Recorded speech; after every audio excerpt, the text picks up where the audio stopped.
ఎండిన భూమిలో నేల కోసం తృష్ణ కొన్నట్టు నా ప్రాణం తృష్ణ కొనుచున్నది, జీవం గల దేవుని కోసము తృష్ణ కొనుచున్నది. దేవుని స్తోత్రం, హల్లెలూయా.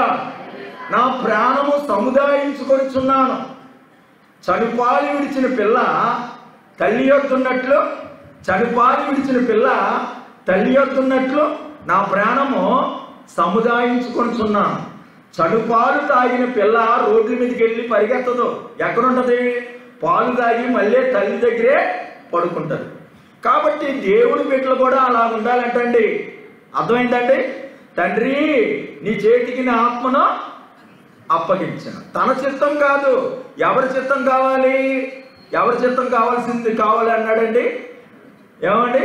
కాబట్టి ఆయన చిత్తం అయితే రాజు అయిపోతాడు. ఎందుకంటే యోసన్న జయమనే ఆదివారము చెప్పారు కదా. దేవుని స్తోత్రం. ఈ అసూయ చేత చంపేశారు. ఇంకోటి రాజకీయం చెప్పనా? మీరైనా మారు మనసు పొందుతారా? పెద్దలు, తమ్ముళ్ళు, అక్కలు ఎన్ని ఎలక తోడు తెచ్చి ఎందాక ఉతికిన అన్నట్టు ఉంటుంది మన బోధని. ఏదో మతమని ముక్కుడికి ఇలాగ తిప్పి మనం చెప్పుకున్నాం కానండి. తేటగా చెప్పనండి, ఏ రాజు యేసును చంపడానికి ఒప్పుకోలేదు. పిలాతు అనేక సార్లు విడుదల చేయటానికి ప్రయత్నం చేశాడు. చాలా సార్లు చెప్పాడు ఈయన యందు ఏ దోషమో లేదు అని చెప్పాడు. నేను యేసును విడుదల చేస్తానన్నాడు. వద్దు, యేసును నువ్వు సిలువే. పండగ ఒకరిని విడుదల చేస్తాం కదా, ఆ పండగ విడుదలలో కోటాకి నేను విడుదల చేస్తున్నానులే అంటే కుదరదు. బరబ్బాని విడుదల చేయి, యేసునే సిలువే. అర్థమవుతుందండి? మరి ఎవరు చంపారంటే ఒక పాస్టర్ గారు ఇంకో పాస్టర్ గారిని చంపేశారండి. హల్లెలూయా. సిగ్గేస్తుందా? దేవుని స్తోత్రం. అర్థమవుతుందా? ప్రధాన యాజకుడు అంటే పాస్టర్ గారేనండి. అర్థమవుతుందా? ఈయన వడ్లవాడండి. అర్థమైందా? కాబట్టి పేదవాడు అనేక మందిని ఆకర్షించుకుంటే ఏమైంది? లోకం ఆయన ఎంత వెళ్ళిపోయిందని ఆదివారం అసూయపడి మళ్ళీ శనివారంలకల్లా ఉండనివ్వకుండా చేసేస్తారు అంతే. అర్థమవుతుందండి? ఇదేదో మతమని యేసు ప్రభు చచ్చిపోయాడు బతికాడు ఇవన్నీ కాదు. నీలో అహంకారం తగ్గించుకో. మళ్ళీ చంపేసి అంటారు. ఈ వంచుకుడు ఎవరంట? వంచుకుడు ఈ బుద్ధి లేని అదోకి ఏమండి ఘనత పొందుతుంటే నేను వారవలేకపోయాననే హృదయ శుద్ధి లేదు వాడికి. వాడు సేవకుడని చెప్పుకున్న వంచుకుడు. ఏమని అద్భుతాలు చేశాడు. చచ్చిన వాళ్ళని లాజరు బయటికి రా అని చెప్పిన సాక్ష్యం కోసం గాడిద మీద ఊరేగింపు చేశారు. హల్లెలూయా. ఒక నది ఉందంటండి. ఆ నది దేవుని సింహాసనం దగ్గర నుంచి వస్తుందట. ఆ నదిలో భక్తుడు చీలమంటలంలో దిగాడు.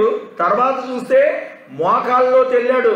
తర్వాత చూస్తే నడుములోతు వెళ్ళాడు. తర్వాత చూస్తే గుండెలలోతు వెళ్ళాడు. అది ఏ నది? జీవ నది. దేవుని స్తోత్రం. నరపుత్రుడా, ఈ ఎండిన ఎముకలు బతకగలవా అడిగాడు కదండి. అంటే ఏమో నాకేం తెలుసు ప్రభువా అంటే, ఎండిన ఎముకల్లారా లెండి లెండి అని అంటే అవన్నీ గలగలా శబ్దం చేస్తూ అస్థి పంజరమైనవి అంటండి. దాని మీదకి నరాలు వచ్చినాయి అంట, మాంసం వచ్చిందంట, చర్మం వచ్చిందంట. పూర్వం వాళ్ళు సైనికులట, ఇప్పుడు లేచి యుద్ధం చేయడానికి వెళ్ళిపోతున్నారు. పౌరుషం గుర్తుకొచ్చేసింది. మళ్ళీ పళ్ళు పటపటా కొరుక్కుంటే ఎక్కడికి వెళ్తున్నారు? చచ్చినోళ్ళను బ్రతికించిన నేను ఈ ఇశ్రాయేలును కూడా బ్రతికిస్తా. ఎండిపోయి మొత్తం చిగిపోయి మొత్తం మాంసం పోయి అస్థి పంజరమయ్యి వర్షానికి ఎండకి ఎండిపోయి చెదిరిపోయిన ఎముక నిన్ను మళ్ళీ నేను సమకూరుస్తా. నీ యందు నీకు నమ్మిక ఉంటే.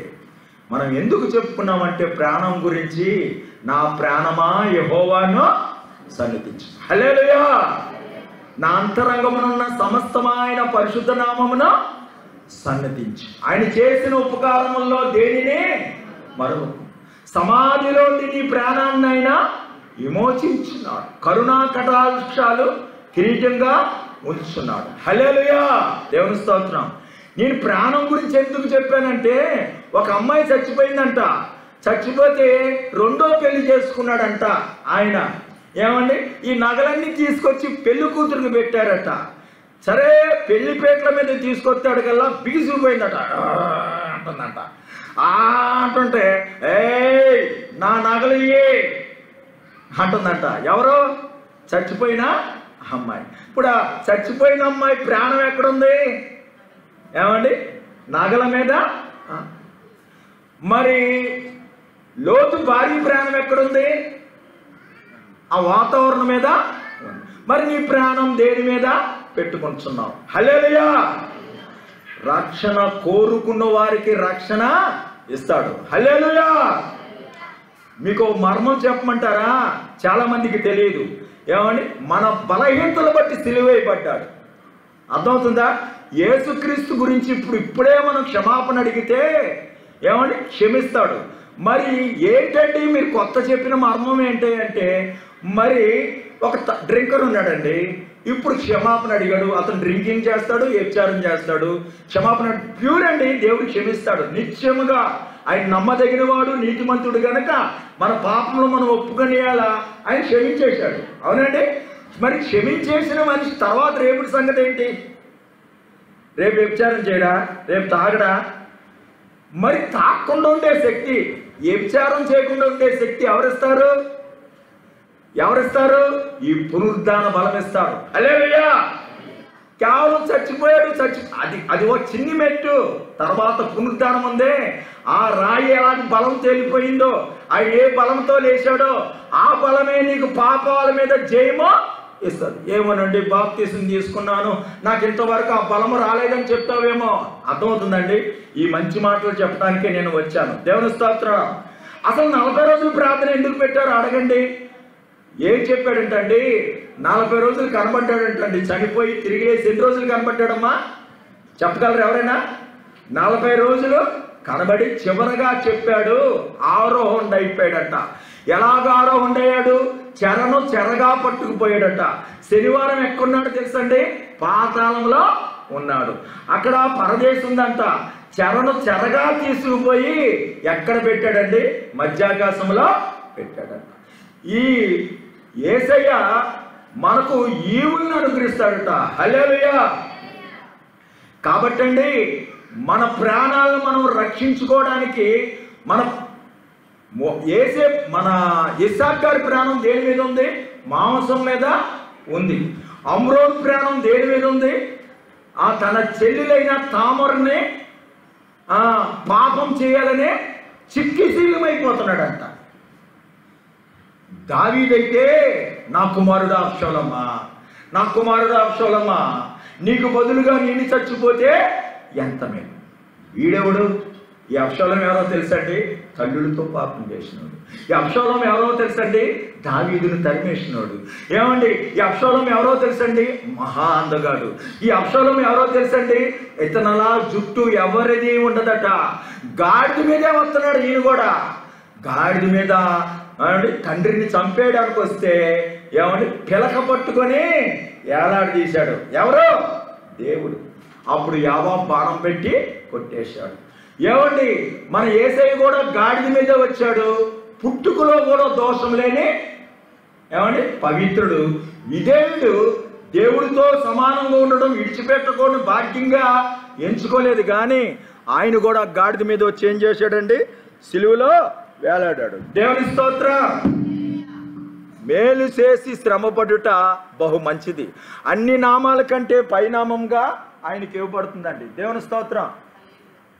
కాబట్టి నేను చెప్పేది ఏంటంటే, మన ప్రాణం దేని మీద పెట్టుకుంటున్నాం? మాంసం మీద, ఇళ్ళ మీద, లోతు భార్యలాగా, లేదా ఇస్సాకులాగా మాంసం మీద ఉందండి. నా మనవడు పెళ్లి చూడాలండి. జీవం గల దేవుని దర్శించుటకు నా హృదయము శరీరము ఆనందముతో శరీరం కేకలెత్తదండి. తాగుబోతు వాళ్ళని అడగని చెప్తారు, శరీరం చువ్వని లాగేస్తుంది వాళ్ళకి అంతే. ఆనందముతో కేకలు వేస్తుంది. హల్లెలూయా. నీ ప్రాణము ఏదైతే పేరు పెట్టుకున్నావో చచ్చిపోయిన తర్వాత కూడా దాని మీదే ఉంటుందండి.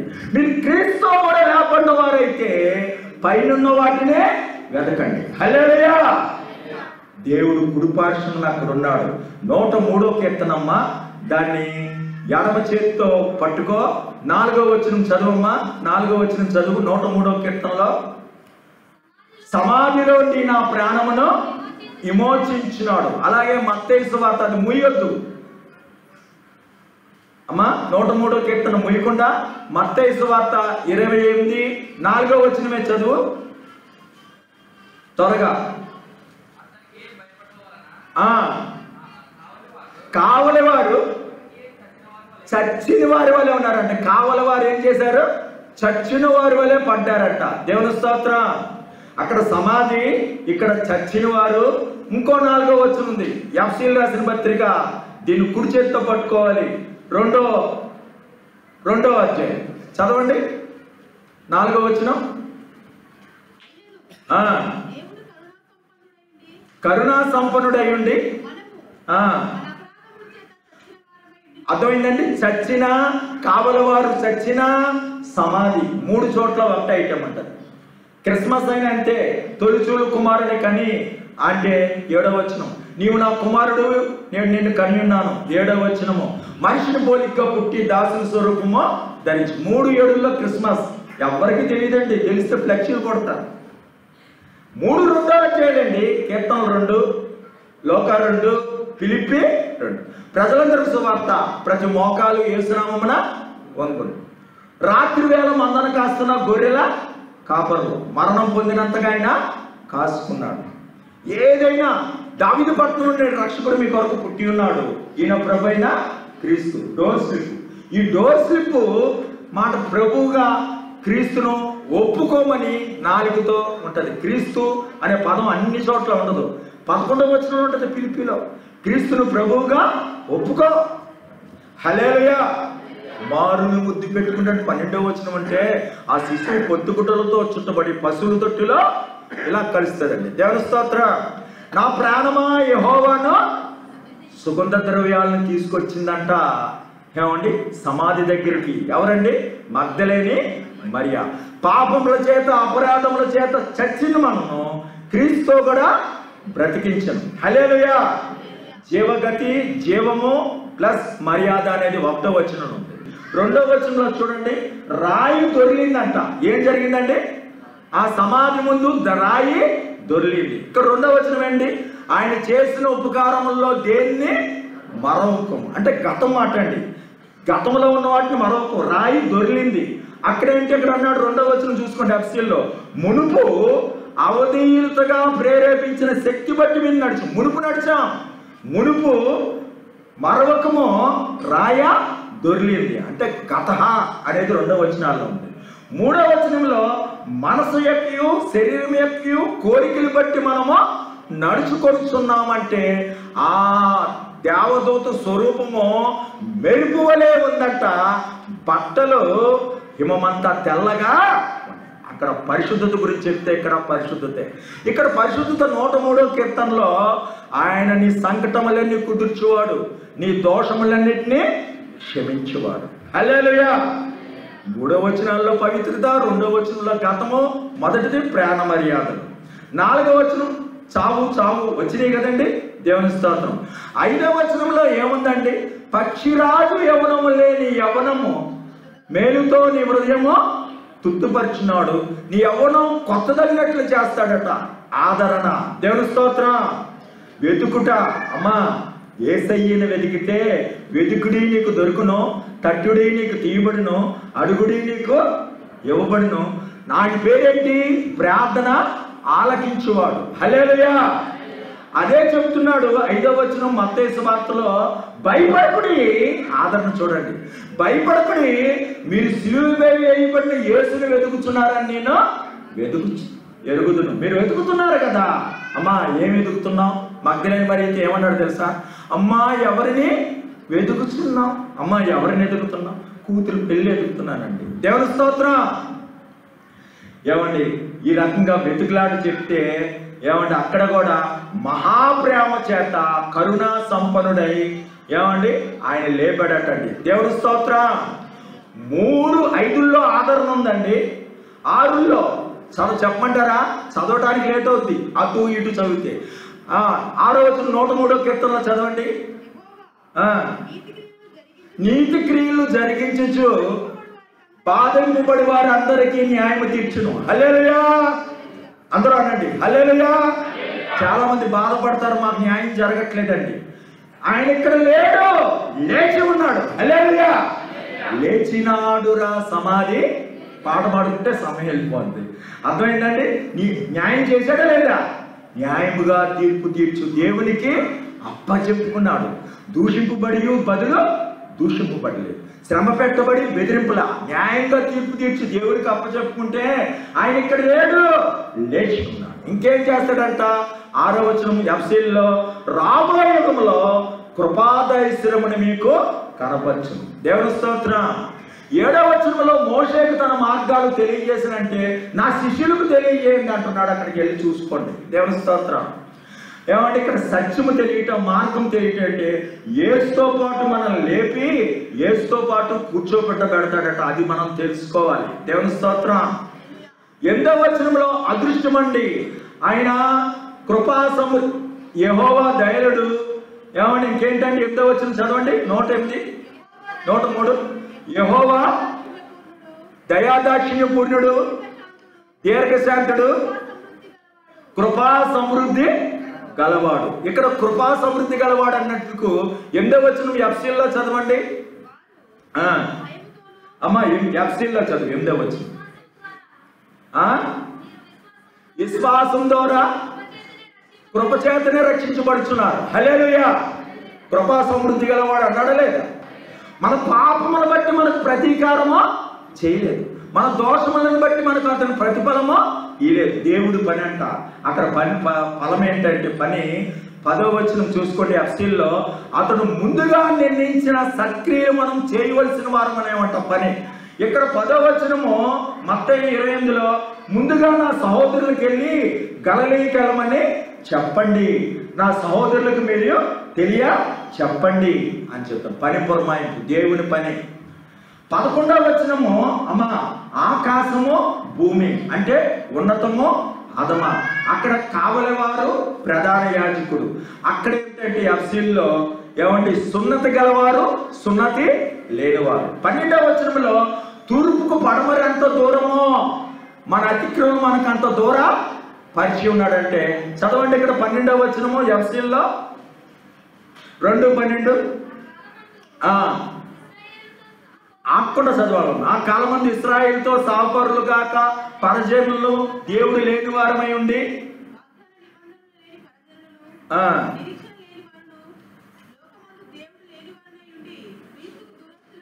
చూసుకోండి.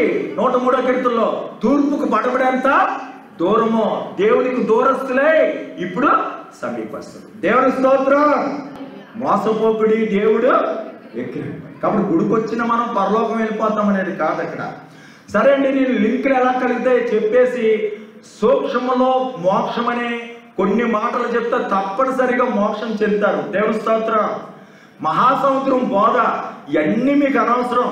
నేను 5-6 మాటలు చెప్తాను చూడండి, త్వరగా చెప్పేస్తాను. 11 చెప్పానండి. దేవుని స్తోత్రం. ఇక్కడ 12 దూరం చెప్పాను కదా. 13 ఏముంది? మీరు క్రీస్తునందు రక్త సంబంధులు అంటే తండ్రి కుమారుడు జాలి, తల్లిదండ్రులు కుమారు యందు జాలి పడినట్లు అంటాడు. తల్లిదండ్రులు కుమారులు ఉన్నారు, ఇక్కడ యేసుక్రీస్తు శిష్యులు ఉన్నారు, అక్కడ రక్త సంబంధులు అంటాడు. 14 ఏమంటాడంటే అండి, మనం మంటివారమనేది తెలిసే ఉన్నది. హల్లెలూయా. చూసుకోండి. కాబట్టి మనం మంటివారమని తెలిసే ఉన్నదంటే అక్కడ 14వ వచనము ఏమంటే ప్రధాన యాజకుడు చెప్తున్నాడు, యేసు శిష్యులు ఎత్తుకుపోయారని చెప్పు, యేసు శిష్యులు ఎత్తుకుపోయారని చెప్పు. మరి అధిపతి వలన ఏదైనా అన్యాయం జరిగితే మేము చూసుకుంటాం, సమ్మతి పరుస్తాం అని చాలా ద్రవ్యం ఇచ్చారట. 12వ వచనాన్ని కలుస్తుంది. మోతాదు అనేది 12. కాబట్టి అండి 13 శిష్యులు, 14 ఏంటండి సమ్మతి చేస్తున్నాడు. అలాగే సమాధానం అనేది 14వ వచనంలో ఉంది. దేవుని స్తోత్రం. అడవి పువ్వు పూయినట్లు పూసినంటే ఏమండి ఒక నూతన సృష్టి అని అంటాడు. 15వ వచనంలో చూసుకోండి. నేను ఎందుకు బాధపడ్డాను, నేను బాగా దూరం నుంచి వచ్చాను, పెద్ద ప్రసంగం చేయాలని అడగలా, చాలానే మీకు తెలిసిపోయింది. అర్థమైందండి. సృష్టి అంటుంటే అడవి పువ్వు పూయినట్లు వాడు పూయను. సృష్టి అనే పదం ఉందో లేదో చూసుకోండి.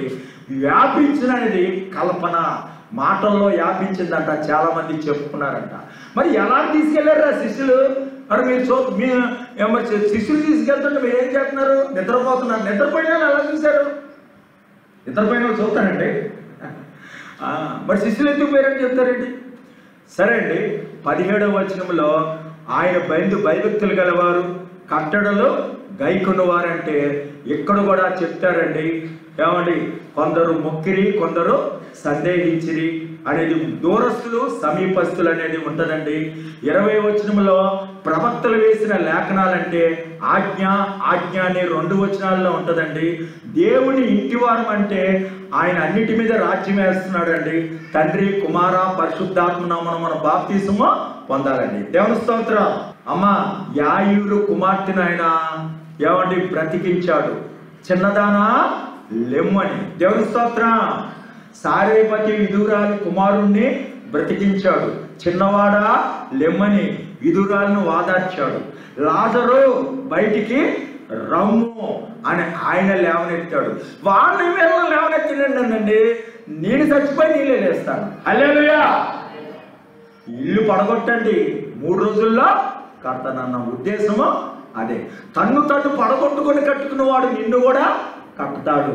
యేసుక్రీస్తుని విశ్వసించిన వారందరూ మనము ఏమండి కేవలం అది నిద్రే, చావు అనకూడదు. అందుగురించి నిద్రించిరి అని రాస్తారు.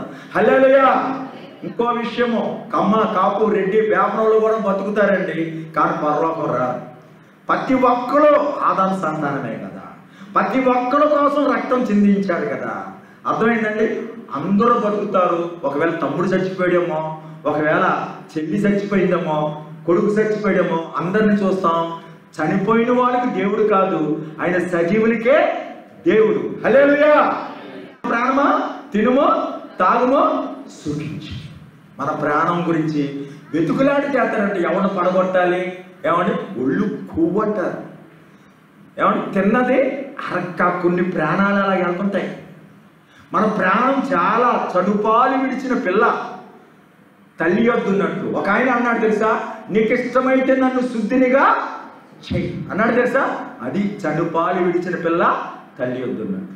ఆయన అడిగి పెళ్లి చేయాలి, ఆయన అడిగి అప్పు ఇవ్వాలి, ఆయన అడిగి వ్యాపారము చేయాలి. మేఘం కదిలితే కదిలారు, ఆగితే ఆగారు. భయమే ఐశ్వర్యం అమ్మ. ఈ భయం ఇవ్వాలని ఉంది. 90వ కీర్తన 11వ వచనం చదవండి. 90వ కీర్తన 11వ వచనం. నీ ఆగ్రహబలము ఎంతో ఎవరికి తెలియను, నీకు చెందవలసిన ఏంటండి, అయ్యవారికి చాలు 5 వారాలు, పిల్లవారికి చాలు పప్పు బెల్లాలు, దేవుడికి చెందవలసింది భయము. యాకోబు నువ్వు రోజు బలి అర్పిస్తున్నావు, కానీ నాకు భయపడనే భయపడ. యెషయా గ్రంథంలో ఉందన్నమాట. నాకు భయపడలేదు. రోజుగా ఈ నదిలో నువ్వు దిగాలి. దేవుని స్తోత్రం. ఏమండి, సారేపతి ఇదురాలి కుమారుడు. సారేపతి ఇదురాలి తెలుసు కదా, ఏలియాకి ఏమి ఇచ్చింది? అప్పము ఇచ్చింది. ఆ త్యాగి కుమారుడు కూడా చనిపోయాడట. చనిపోతే ఏలియా బ్రతికించాడు. అలాగే ఎలీషాని పోషించిన గనురాలి యొక్క కుమారుడు చనిపోతే ఆ కుమారుణ్ణి ఎవరు ఏమండి మూతి మీద మూతి పెట్టి చేతుల మీద చేతులు పట్టి వెట్ట కలిగించి బ్రతికించింది ఎవరో? ఎలీషా. అర్థమైందా? నేను ఇంతగా చెప్పింది ఏంటంటే వీళ్ళిద్దరూ సేవకులు పోషించిందే, కానీ వాళ్ళ కుమారులు చచ్చిపోయారు. ఎవరైతే దేవుని సేవ చేస్తున్నారో, సేవకులకు సహకరిస్తున్నారో వాళ్ళకి కీడు రావచ్చు, అయినా మీకు నష్టమో కలగదు. హల్లెలూయా. కాబట్టి బైబిల్లో ఆనోకు శరీరం తేలిపోయాడు, ఏలియా కూడా శరీరం తేలిపోయాడు, ప్రతి ఒక్కరూ మరణించారు. యేసుతో కూడా మరణమాని ముళ్ళు ఎక్కడ, మరణ ముళ్ళు పాపము మరి ఎన్నడూ ఉండకుండా మరణాన్ని మింగేశాడట. దేవుని స్తోత్రం. ఎందుకు 40 రోజులు పెట్టారంటే 40 రోజులు కనిపించి చివరిగా ఆయన మేఘం కొనుక్కోయింది కదా, ఆ చివరి మాట యేసయ్య భూమి మీద చివరి మాట ఏంటో తెలుసా? ఏంటో తెలుసండి? మొదటి మాట ఏంటి? ఆత్మీయంలో దీనులైన వారు 40 రోజులు ఉపవాసం ఉండి సిలువెక్కల. 40 రోజుల ఉపవాసానికి సిలువెక్కడానికి 3.5 సంవత్సరాల గ్యాప్ ఉంది. ఎన్ని సంవత్సరాలు? సిలువుకి 40 రోజులకి 3.5 సంవత్సరాల గ్యాప్ ఉంది. ఇక్కడ యెరూషలేము గలక నిలిచి ఉండమన్నాడు. హల్లెలూయా! ఆయన చేతులు కన్నాలు ఉన్నాయి, పక్క కన్నంతో ఉంది, కాళ్ళు కన్నంతో ఉన్నాయి, నెత్తి మీద చేసి ప్రార్థన చేయొచ్చు. ఎవ్వరికి అలా ప్రార్థన చేయలేదండి. నువ్వు నిలుచుకుంటూ నీ భక్తి నువ్వు సంపాదించుకో. నిలిచి ఉన్నారు 1 రోజు, 2 రోజు, 3 రోజు, 4 రోజు. ఏమండి? 10 రోజులకి అగ్ని వంటి నాలుకల వంటి ఆత్మ వచ్చింది. నా చెయ్యి ఇరిగిపోయిందండి. 2 నెలలు ఇలా కడితే మళ్ళీ బస్తాలు మోస్తుంది. హల్లెలూయా! దేవుడు ప్రకృతిలో పెట్టిన శక్తే. నువ్వు నిలిచి ఉంటే పైనుండి శక్తి. బాప్తిసం పొందావు కానీ చెల్లి, బాప్తిసం పొందావు కానీ అన్న, నిలిచి ఉండట్లా. నువ్వు ఏదో రకంగా నిలిచిపెట్టడం కోసం అపోస్తులు ఈ 40 రోజులు పెట్టాడు. నిలిచి ఉంటున్నావా? నీకు ఒక సమస్య వచ్చింది, నీకు ఒక అప్పు వచ్చింది. ఈ సమస్యలో నీవు నిలిచి ఉంటే ఆ అప్పు తీరుద్ది, లేదా ఆ సమస్యకు పరిష్కారమో.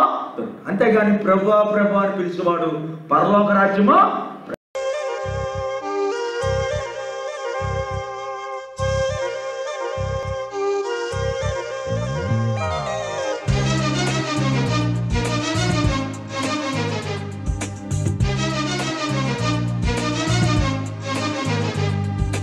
నజరేయుడా నా యేసయ్యా, ఎన్ని యుగాలకైనా ఆరాధ్య దైవము నీవేనని గళమెత్తి నీ కీర్తినే చాటెదా. నజరేయుడా నా యేసయ్యా, ఎన్ని యుగాలకైనా ఆరాధ్య దైవము నీవేనని గళమెత్తి నీ కీర్తినే చాటెదా.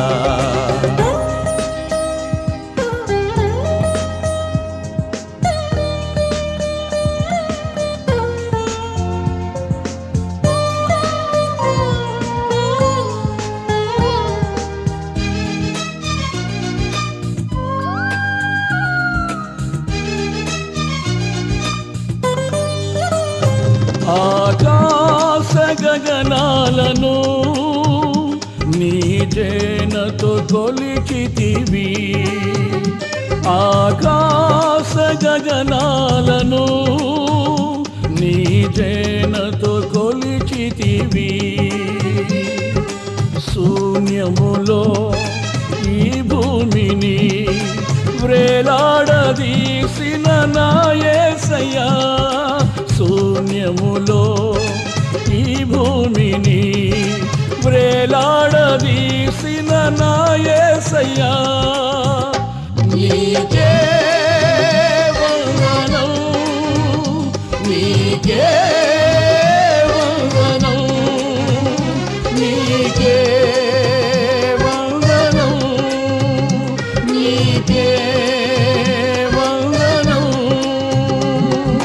నజరేయుడా నా యేసయ్యా, ఎన్ని యుగాలకైనా ఆరాధ్య దైవము నీవేనని గళమెత్తి నీ కీర్తినే చాటెదా.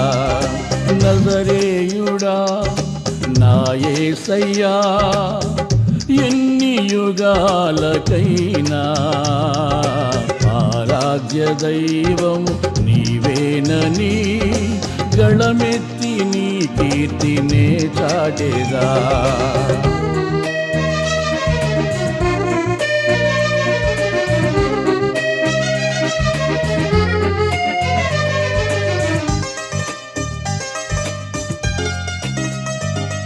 అగాధ సముద్రాలకు నీవే ఎల్లలు వేసితివి,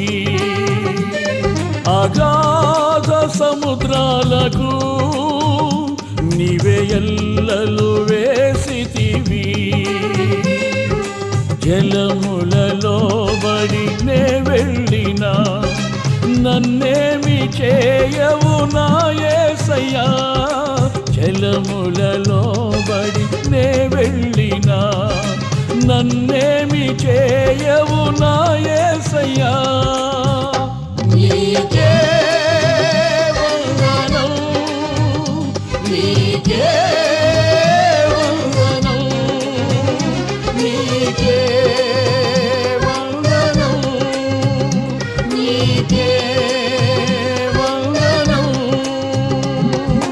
నజరేయుడా నా యేసయ్యా, ఎన్ని యుగాలకైనా ఆరాధ్య దైవము నీవేనని గళమెత్తి నీ కీర్తినే చాటెదా.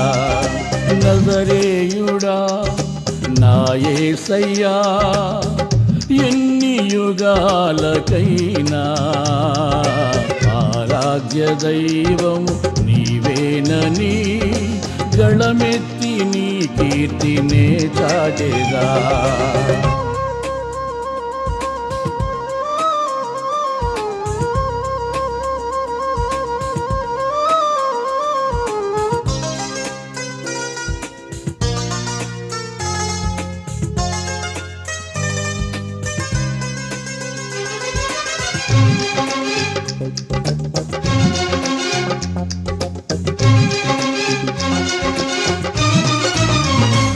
సియోను శిఖరాగ్రము నీ సింహాసనమాయెనా. సియోను శిఖరాగ్రము నీ సింహాసనమాయెనా. సియోనులో నిన్ను చూడాలని ఆశతో ఉన్నాను నా యేసయ్యా. సియోనులో నిన్ను చూడాలని ఆశతో ఉన్నాను నా యేసయ్యా.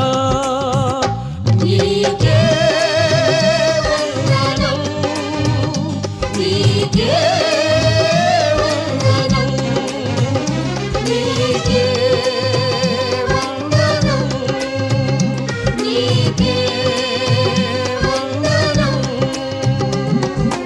నజరేయుడా నా యేసయ్యా, ఎన్ని యుగాలకైనా ఆరాధ్య దైవము నీవేనని గళమెత్తి నీ కీర్తినే చాటెదా.